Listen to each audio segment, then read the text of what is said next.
RTC ప్రతిష్టాత్మకంగా నిర్వహిస్తున్న cargo సర్వీసులో ఇప్పుడు పార్సిల్స్ మాయమవుతున్నాయి. ఆర్టీసీ అంటేనే నమ్మకంతో వినియోగదారులు వారి పార్సిల్స్ ని బుక్ చేస్తే వాటిని చేర్చాల్సిన అడ్రస్ కు పంపకుండా మాయం చేస్తున్న విషయం బయటకొచ్చింది. ఇలా మాయమైన వాటిలో అన్ని రకాల పార్సిల్స్ ఉంటే ఏమో అనుకోవచ్చు, కానీ ఎక్కువగా సెల్ ఫోన్ పార్సిల్స్ ఉండడంతో అందరూ కంగు తింటున్నారు. ఇలా ఏడాదిగా కార్గో సర్వీసులో పార్సిల్స్ మాయమవుతున్నా ఆర్టీసీ అధికారులు ఈ విషయాన్ని బయటకు రాకుండా చూశారు. ఇన్నాళ్లు ఓపిక పట్టిన పార్సిల్స్ యజమానులు శనివారం ఒక్కసారిగా ఆర్టీసీ బస్టాండ్లోని కార్గో సెంటర్ దగ్గర ఆందోళనకు దిగారు.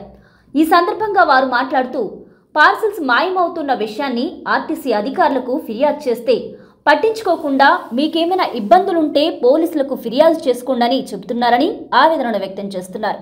మేము ప్రైవేట్ పార్సిల్స్ ని నమ్ముకుంటే మోసపోతామని భావించి ఆర్టీసీ కార్గో సర్వీస్ ని నమ్ముకుంటే కార్గో ఇప్పుడు మమ్మల్ని నిలువునా మోసం చేస్తుందని ఆగ్రహం వ్యక్తం చేస్తున్నారు. నెల రోజుల కింద పార్సిల్స్ పంపిస్తే ఇంతవరకు వాటిని చేర్చాల్సిన అడ్రస్ కు చేర్చలేదు, తిరిగి వాటిని మాకైనా ఇవ్వలేదు. పైగా ఈ విషయంపై అధికారులను అడిగితే పోలీసులకు చెప్పుకోండని నిర్లక్ష్యంగా సమాధానం చెబుతున్నారని వారు వాపోయారు. ఇకనైనా వెంటనే స్పందించి మాయమైన పార్సిల్స్ ని మాకు ఇప్పించి న్యాయం చేయాలని డిమాండ్ చేశారు. లేని పక్షంలో ఆర్టీసీ కార్గో సేవల్ని స్తంభింపచేస్తామని వారంతా హెచ్చరిస్తున్నారు. దాదాపు ఒక సంవత్సరం నుండి ఈ ప్రాబ్లం ఫేస్ చేస్తున్నాం. మేము మొబైల్ షాప్ వాళ్ళ మొత్తం వచ్చేసి మొబైల్ యూనియన్ తరఫు నుండి వచ్చినాం. ఇక్కడ దాదాపు ఒక సంవత్సరం నుండి ఈ ప్రాబ్లం ఫేస్ చేస్తున్నాం. మేము మాకు వేరే ఊరికి పార్సల్ వేసేది ఉంటుంది, మొబైల్ షాప్లకి పార్సల్ ఏదైతే పార్సల్ వేసినప్పుడు వచ్చి తీసేసుకొని రిసిప్ట్ రాసిస్తున్నారు. దాని మీద వర్త్ ఒక 40,000 50,000 ఉంటే వాళ్ళంతా వాళ్ళు మమ్మల్ని అడగకుండా ఒక 1,000 రూపాయలు రిసిప్ట్ దాని మీద వర్త్ రాస్తున్నారు. రాసి ఒక పార్సల్ పంపిస్తామని చెప్పేసి చెప్తున్నారు. మేము వెళ్ళిపోయిందాడే అక్కడ ఫోన్ చేసి కనుక్కుంటే పార్సల్ పోవడం లేదు. మళ్ళీ అక్కడ నుండి రిటర్న్ ఇక్కడ వచ్చి కనుక్కుంటే లేదు సార్, పార్సల్ అయితే వేసి పంపినాం, ఇంకా పోలేదు, ఒక 1 day 2 days వెయిట్ చేయండి అని చెప్పేసి అంటున్నారు. సరే అని ఇంకా పార్సల్ మధ్యలో ఇక్కడ ఉందని చెప్పేసి వెయిట్ చేస్తున్నాం. వెయిట్ చేసిన తర్వాత 4 రోజులు అవుతుంది, 5 రోజులు అవుతుంది, వారం రోజులు అవుతుంది.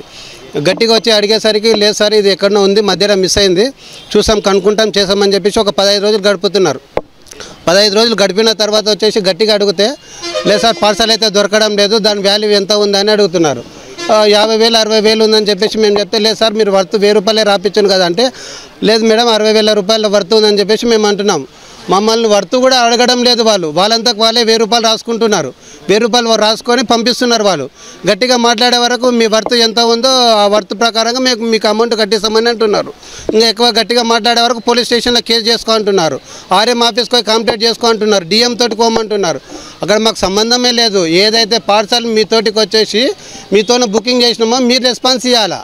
మేము ఆర్ఎంతోనే బుకింగ్ చేయలేదు, డిఎంతోనే బుకింగ్ చేయలేదు, పోలీస్ స్టేషన్లో బుకింగ్ చేయలేదు. పార్సల్ ఈడ బుక్ చేసినాం కాబట్టి మీరే రెస్పాన్స్ ఇవ్వాలా.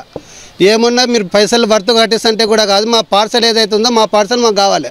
అది ఎంత డబ్బులన్నా ఉండకోకో, దాంతో మీకు సంబంధం లేదు. మా పార్సల్ మాకు రిటర్న్ కావాలా.